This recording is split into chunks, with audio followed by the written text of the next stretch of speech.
rwiza. Urugo rwiza n'ijuru rito bavandimwe, twifurizanye twese ingo nziza. Ubwo Yesu agiye kugaruka bavandimwe, tuzatahane mu ijuru heza. Uwabonye umugore mwiza bavandimwe, aba yabonye urugo rwiza. Urugo rwiza n'ijuru rito bavandimwe, twifurizanye twese ingo nziza. Ubwo Yesu agiye kugaruka bavandimwe, tuzatahane mu ijuru heza.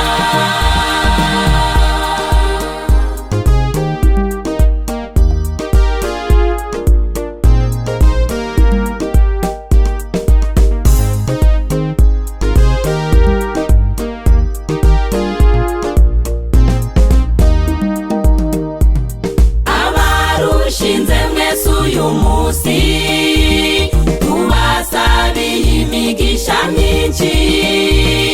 Abamaze kurushinga nuko, twifurizanye twese ingo nziza. Abarushinze mwese uyu munsi, tubasabiye imigisha myinshi.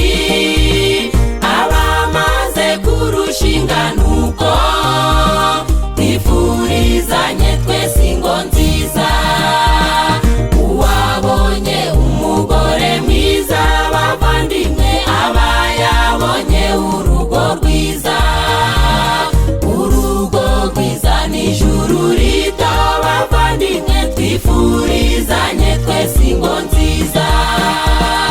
Ubwo Yesu agiye kugaruka bavandimwe, tuzatahane mu ijuru heza.